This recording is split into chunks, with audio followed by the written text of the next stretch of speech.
আজকে বিএনপির ভাইদেরকে একটা কথা বলি, আপনারা হয়তো অনেকে জানেনও না। পৃথিবীতে দ্বিতীয় ইতিহাস আছে কিনা মান্না ভাই জানলে বলবেন, আমি ভাইয়ের কাছ থেকে শুনতে চাইব। জিয়াউর রহমান তো একজন সামরিক শাসক ছিলেন। একজন সামরিক শাসক সামরিক ফরমান জারি করে দেশে গণতন্ত্র ফিরেছে, পৃথিবীতে এই নজির নাই যেটা জিয়াউর রহমান করছেন।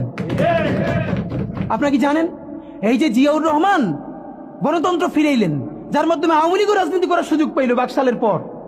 সেটা কিসের মধ্য দিয়ে? তখন তো সংসদ নাই, সংবিধান তো সংশোধনও করা যাইতেছিল না। কিসের মধ্য দিয়ে? জিয়াউর রহমানের সামরিক ফরমানের মধ্য দিয়ে।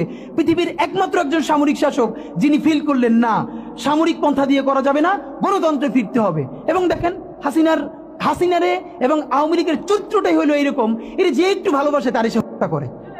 শহীদ প্রেসিডেন্ট জিয়াউর রহমান শেখ হাসিনাকে দেশে আসার অনুমতি দিছিলেন, সুযোগ দিছিলেন এবং বলছে থাক সবাই রাজনীতি করুক। আসার 1 মাসের মধ্যে জিয়াউর রহমান শহীদ হয়ে গেছে, 13 দিনের মধ্যে। এবার দেখেন এই যে আমরা এখন যারা সবাই করতেছি, সুতরাং এটা একটা বিষ। এই বিষের সাথে আমরা কিভাবে লড়াই করব? জাতীয় ঐক্যমত্য তৈরি করতে হবে। সুতরাং পলিটিক্যাল পার্টি এবং সবার প্রতি একটা কথা, প্লিজ আপনারা বিএনপিকে শতভাগ কর্নার করে দিন না। বিএনপি এই আধিপত্যবাদ বিরোধী লড়াইয়ের জন্য আমাদের একটা বড় শক্তি। এই শক্তিকে এত বেশি কর্নার করা যাবে না যাতে তারা গিয়ে আওয়ামী লীগের হাত ধরে ফেলে। তারা যদি আওয়ামী লীগের হাত ধরে ফেলে তাহলে লড়াইটা তো আমাদের জন্য আরো কঠিন হয়ে যাবে। বরং বিএনপির প্রতি আমাদের চ্যালেঞ্জ হলো, যেই বিএনপি বাকশালী সংবিধানের প্রতি প্রেম দেখাবে তারে শহীদ জিয়ার ছবিটা সামনে এনে বলতে হবে যে এই বাকশালী সংবিধান তো জিয়াউর রহমানই ছুঁড়ে মারছিল।